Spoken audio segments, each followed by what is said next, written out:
I want to welcome you back to Dream Chasers Radio with me, your host, Yaya Diamond. We are having such a wonderful time.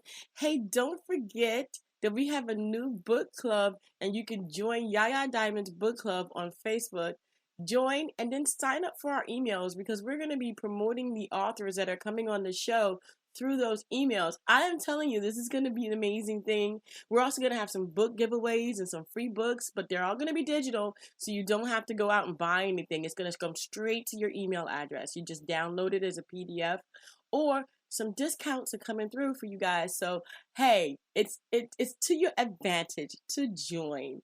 And reading a book every week is a great way to keep your mind focused and on track, so that you kind of stave off the Alzheimer's and the dementia and all that other stuff. But you can catch us on iTunes, Google Play, Stitcher, Spreaker, Spotify, Deezer.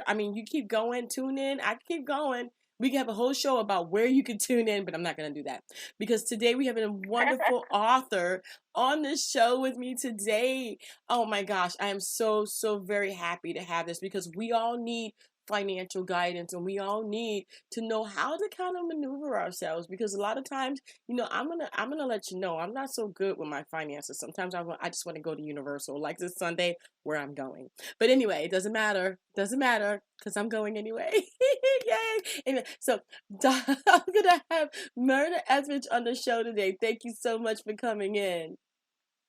It is such a joy to be here with you. Oh. And I am Myrna Etheridge, Myrna Etheridge, and the book is The New Financial You.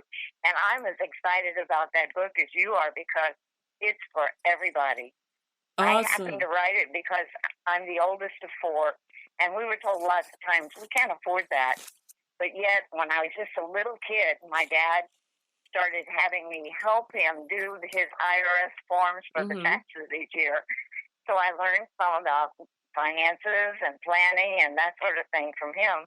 But, most people learn from their family about money, and they just really, most of the time, don't have any basic knowledge of money or management of money. Mm-hmm. And the Bible talks about unique ways of dealing with your money, like what's the influence of debt?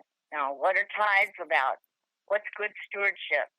How does laziness influence good stewardship? What are offerings? What are tithes? What are almsgiving? What are planting seeds? So the biggest problem, though, is debt. It's awful. Now, is this a debt trap? Yes.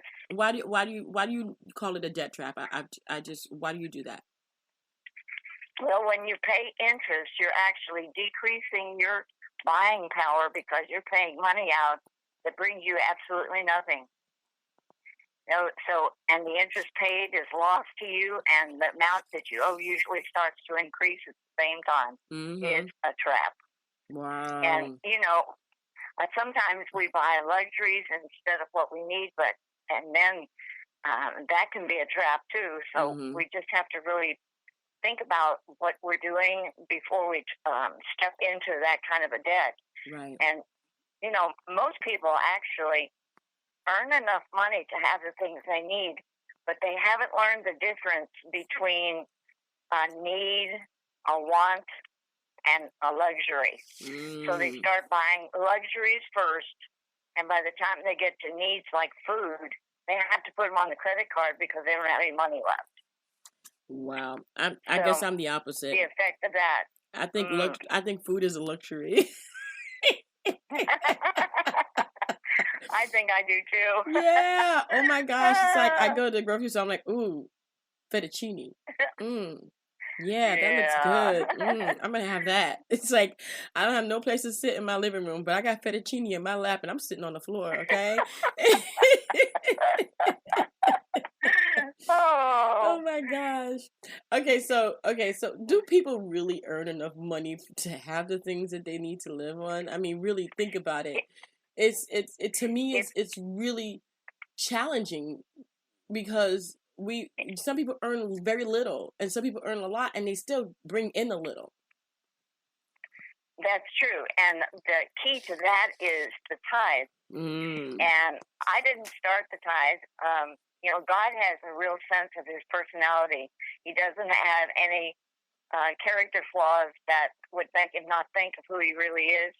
And he said, you owe a tithe. Well, if Mm-hmm. we don't pay the tithe, and that doesn't mean it has to go to people in the ministry and per se ministry, but it has to go for a good cause. Mm-hmm. And if the tithe is not set aside and used in the way God said, then God does not rebuke the devourer, and we end up with holes in our pockets. And Mm. sometimes it's like we have holes in our pockets. We we decide on things, Mm-hmm. but then it doesn't work out. But living God's way is very important. And evidently, he thinks tithing is important. And Mm-hmm. he said if you give him the tenth that he owns already, then he will rebuke the devourer for you. And Mm-hmm. even Abraham in the old covenant before the law was ever given, in Genesis 14:20, gave tithes of all he had to Melchizedek. Now, Melchizedek didn't have a mother or a father, so it sounds like he was visited Mm. by, or visiting with, Jesus in a pre-incarnate form of Christ. Mm-hmm. And the tithe was taught about it in many places. Mm. And it has lots of benefits. I mean, it has benefits. And some people have talked to me about, is the tithe on the net or the gross? Well, it all depends if you want a tip reward or if you want a tithe reward. Mm. If you want a tithe reward, you're probably going to give tithe on everything. And that's a challenge because you wonder, how is he going to work this? I don't understand it, but I started tithing when I was 9. Mm. I had 10 cents a week income. Isn't that crazy? Wow. But I kept track of everything I spent, and I would give a penny to the church. I gave mine at church. But I remember gasoline was 3 cents a gallon. It's from a long time ago, right? Wow. And 2 packs of chewing gum were 5 cents. Oh my And a gosh. pencil was 5 cents. And a little pad of paper was 10 cents. So I put my tithe aside, and then I planned out what I wanted my other 9 cents to buy. Mm-hmm. And I was just 9 years old. Wow. But that habit of tithing over the years, I don't have a huge amount of money. I have sufficient, but you're wealthy if you have what you need, your tithes, offerings, and enough to save. You are wealthy. Mm. So is tithing the God's only? convinced. Go ahead. I'm sorry. Go ahead. I wanted to give one example Oh, of okay. the Yeah. tithing family. Yeah. The family that contributed the funds to restore Williamsburg, the Rockefeller family, knew the principle of tithing, and they still continue having benefits from it. Hmm. So Wow. when we visit Williamsburg, it's because of somebody setting 10% aside. Mm-hmm. Mm-hmm. Now, is tithing the only money requirement that we have problems with? No, it's really not. There are 5 others. There's the debt and almsgiving and stewardship and seed planting. And the text of New Financial You takes each of these types and puts it into an area so that you have the type, you have the problem, and then you have a process that God set down in the Bible, and then you have the provision or the blessings that God has for those who follow the guidelines to solve the problem. So, really, debt is the way I was taught even of gaining financial strength, and that's a lie. It's not. The Bible says don't be a debtor or a lender. Mm-hmm. So in the Bible, in the Old Covenant, there was a way every 7 years that the debts were all canceled. Mm-hmm. And our friends call that a jubilee. Mm-hmm. And I'll tell you what, we could be jubilee about that if that were the case for all of it. So we just have to avoid especially the debt trap, because it's really bad. You're constantly paying back more than you had benefit from. And in a few years, if there's 14% interest, it means that debt, if not paid plus the interest, will actually double in 8 years. Oh, wow. And in the 1970s, people's buying power diminished by huge amounts because the interest rate on their mortgages jumped and their credit card debt jumped. So it's something that we need to just avoid, and the only way to avoid it is to have a plan in place. Okay, so what planning, really works? I mean, explain to me what that is, planning.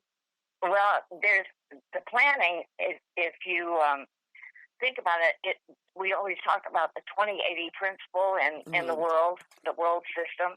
20% of what we do does the most for all of the things that we need. If we do the 80% and leave the 20% undone, then we get into a mess. So the plan is to figure what is the 20% for you, and to have a way to get that 20% done so that you have your plan working for you. And, Jesus said that 20-80 principle was the right thing to do, because he said all of the law and commandments were summed up in 2 commandments: love God with all your heart and love your neighbor as yourself. If we can love God with all our heart and love our neighbor as ourselves, I think we don't love our neighbor because we don't love ourselves. But I can't prove that all the time. But that 20-80 principle is a key to us being at peace with other people and accomplishing what we really need to accomplish. So you need to be planning your work and working your plan. And there are plans given.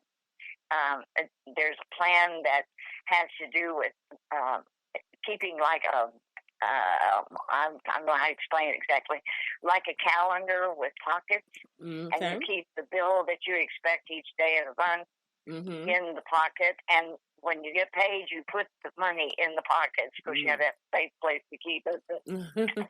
God really wants us blessed financially. I mean, you can use computer programs, you can use Ledger, you can use that calendar. You can use all different plans, and they're in this book. The plans are there. So, and they're step by step to help people actually get the plan into position so that they can get it working for them. Okay, all right, I like that. I like that. So there's a budget kind of thing that you're doing. Yes. Well, that's the next. That's one of the other things that we have to do. If a person's a steward, in other words, if they're watchful over the Lord's goods, then they're going to be watching what they spend their money for. And in 21 days, if you write down every penny you spend, even what you spend on a parking meter, if you write down everything you spend, you can see what the categories are where you spend money, because everybody spends differently. If someone thinks that checking out all of the old freight cars, or not freight cars, but engines of the railroad is important, then they need to have something in their budget for them to do that part of the year. But that wouldn't be a real plus for me. Right. But so each person is different. I agree. If we're not watchful over what we're doing, then slothfulness is what stops the watchfulness. Slothfulness means just not doing things that could be done. And when you're slothful, you're not aware of the times and situations that were coming up that would help you to be able to be successful in your life. You just don't even see them. And that's, God has a plan for each one of us. So finding God's plan is really important. Right. And there are times that we make mistakes. And if God gives you a certain amount of money to watch over and you're not watchful, He does check up on us. So in the scriptures, but there's one thing we can say. We can come to God when there are bad investments and we've lost money or stolen or we've gotten scammed. We can present those to God as our problem. And He does amazing things to get us out of these problems that we have no way of knowing how to get out. Yeah, I agree So with that. He has a plan for every one of us. And that can determine what it's like and how we can be successful and how much He really cares for our finances. And so good. You say, well, how can I know that? God gives you nudges. I'm going to call it that. So promptings on the inside, and it applies to whether you have a budget or a goal. Right. And then you think, that's not it really in the budget, but I'd like to give this person such and such. And you make a plan for spending or giving whatever. And you can do this when you ask God to have someone else, like even in your family, help you supply the fact that this is a place that the funds would be needed. And in giving, God always gives back. And there are all kinds of things. I mean, it starts a cycle of sowing and reaping. Oh, yeah. And the sowing and reaping is so important. Everything in all of our society is a matter of sowing and reaping. So, I mean, like what we're doing right now, I'm sowing some of the things that I've studied over the years. And because of your kindness, let me be on your program, because this is really fine. Yeah, that you did that. Oh, thank you. But because of that, there'll be a reaping that happens. And God knows that. Even when you plant like a corn stalk in a field, I come from a farm background, one ear of corn has almost 300 kernels on it. Wow. So one kernel produces a stalk that produces an ear up to 5 ears with 300 pieces of corn on it. Oh, my gosh. Wow. That's a harvest. Oh, yeah. And that's what God wants His people to have. And so when you plant a seed to meet a need, the bigger the need, the bigger the seed we'll actually need to plant. But we always plant what we have. And you're probably wondering how this budget fits in all of this. Yeah, and also, how do you know where to give? I mean, it's like, let's say we have some extra money and we feel like we want to give something and we want to share it. I mean, or what we have above our tithes. I mean, I don't even know where to begin. Where do you begin? Because you were saying earlier how you don't have to give it to the congregation. So who do you give it to? Well, if you go to a church regularly, that would be the best place to give it. But if you really don't go to a church regularly, tithing works for everybody. You don't even have to believe there is a God. It still works. Because He's the creator of the whole universe, and so it works for everybody. And whether or not you believe that it's going to work, it does work. So generous people that don't know anything about spiritual things are blessed financially because they've learned that if they give, they receive. Yeah, that's true. And so they've got the cycle of planting and harvest. But the budget part of it are knowing where to give. Okay, let's ask God to alert you on the inside about where to give. And God is good to do that. I'm saying that to you. I've been in the ministry for, ever since I was 17 years old. And that's now 72 years. Wow. So I most of my life, since 1982, I had jobs before that paid a salary, and I was doing what you're doing, 2 or 3 jobs, had private music students and so on. But when I went into ministry full time, I had to say, okay, God, you pay my bills because I'm working for you. And He has. He's paid my bills over the years. And it's through people that casually know me. Some of them know me well. Some of them I've spent hours with, and they get blessed, and they bless me. But God will show you where He wants that to go, because if I'm not doing what I'm supposed to as a minister, do you think God's going to have anybody want to give to me? Mm-hmm. No. Exactly. He won't. But when you are doing what He asks you to do with these different forms of giving, then, if you've written down everything and you're trying to do the best you can, He's going to help you be able to have what you need. Mm-hmm. One family that I knew about said, if we tithe, we don't have any grocery money. And I knew that was true for them. And I said, if you tithe, God promised you would have what you need.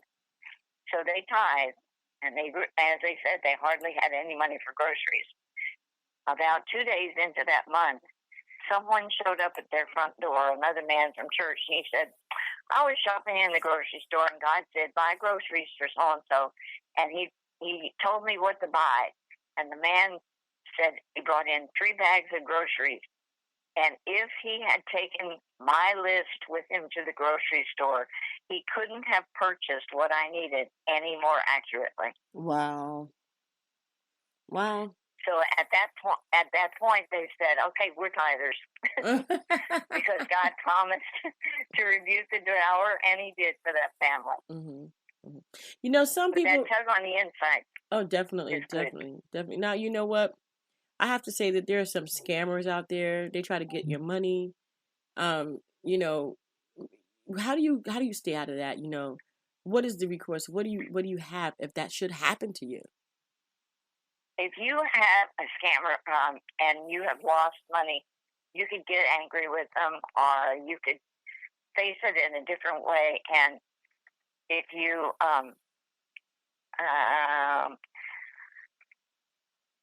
chapter 14 actually talks about problems that we have from poor information and unbalanced earning spendings.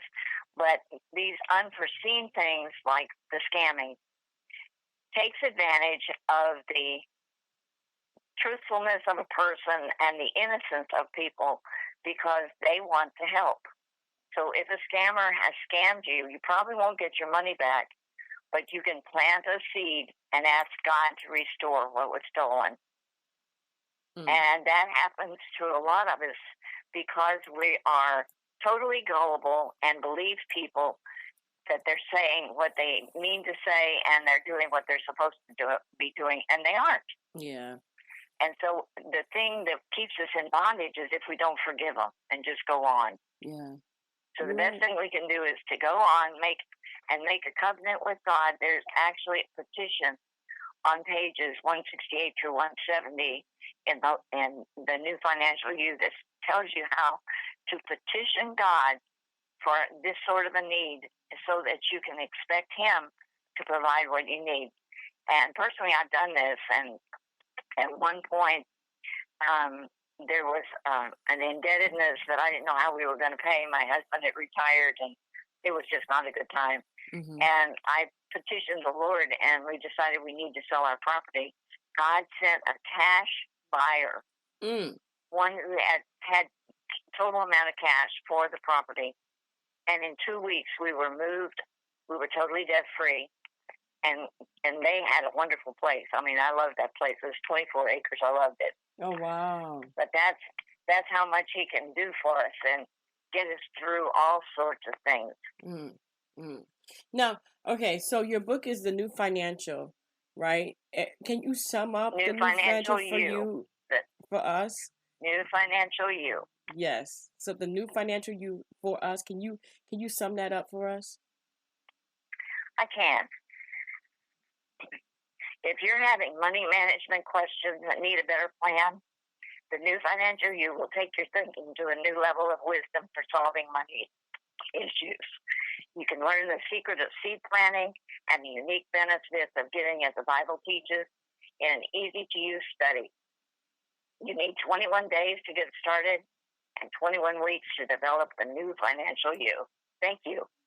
Sweet. I want to thank you, Myrna, for being on the show. Such a pleasure having you. I mean, you've taught in public schools and colleges all throughout the USA and Puerto Rico. You've earned all kinds of degrees. I'm not even going to go into that. You've served in missions in 35 countries. I mean, you've Yes. done so many wonderful things. What is your advice for people who want to follow in your footsteps? I told God I was available. And I meant it, because you put your life on the line when you go out of the States in ministry. You don't know that you'll come back. Mm-hmm. But you just tell God you're available, and then you get your passport and get ready, because He usually tells you where you're going the next thing. Oh my gosh. Wow. Wow. Well, I want to thank you again so much for being on the show. Such a pleasure having you. And I mean, that's such an in-depth book that people really need to get it, because if that's something that you're looking into, getting your finances straight and also adhering to the word, this is something that you need to do. And it's such that they can get the ebook, and if they have the ebook on their phone, and they can use the ebook when they start into the 21 weeks or the 21 days. But when this book changes their outlook on money itself, money becomes a tool, not a goal. Yes. And that way, if they have the ebook, they have it with them each day. But they need the regular book too, the softcover book, so that they have a place to write down answers to the questions and helping them fix their budget so they can budget, and figuring out the categories for their needs and such.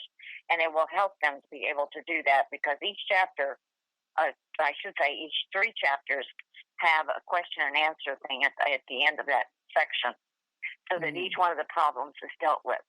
Nice. Wow. Well, thank you again so much, Myrna, for being on the show. You guys, you are quite welcome. Oh, thank you. Where can people get this book? And I know that there's like a stipulation for your full name, because you have to put the full name in there. Myrna L. Gary, Goehri, Etheridge. Okay. And they can get it at Amazon. Oh, sweet. So what we'll do is, you guys listening, we're going to put that in the description box below this interview. And all you have to do is copy and paste that into your browser. If it's highlighted, then just click on it. It'll take you straight to the page. I want to thank you so much. And you know what? I am going to say that, and I haven't said this because I kind of felt really weird not saying it. I mean, because I want to give you your due. You've done so much in life that you've earned your doctorate degree. So, Dr. Myrna, thank you so much for being on the show. Oh, you are more than welcome. It's my joy. As you go through life, you wonder as the years pass, and you think, I'm 28 on the inside and I'm 81 on the outside. Wow. And you wonder, what am I going to be able to do? But to be able to be on your program today has been such a blessing to me. Aww. Thank you so much. Well, thank you. I always tell people, it doesn't matter your age, especially now in the age of this information highway. If you really want to be something or do something, you can. You can. You can. And I mean, as long as you have your senses with you. There are those that don't, but people who do, and congratulations on your 81 years young. People live till 100, 103 with everything, and all of a sudden they just go. So I hope that will be, your thing. You'll just live, and then when it's time to go to the, to your maker, you'll just go. Yes. That's it. That's right. That's right. It's a wonderful thing. Thank you. Go ahead. And thank you for your facilitation of all of this, and I thank Dream Books distributors too for making the contact, and I appreciate their work. Definitely, Dream Books is an amazing company that's always been there and always used my services, and always had their authors call me and talk about their books. I appreciate them so very much, and this is a shout out to Dream Books from Yaya Diamond. Yes. And wow, Doctor, thank you so much. And you guys, thank you guys so much for tuning in to Dream Chasers Radio with me, your host, Yaya Diamond, and Dr. Myrna Etheridge. Thank you again so much. And don't forget to dare to be different, guys. We'll see you next time. Oh.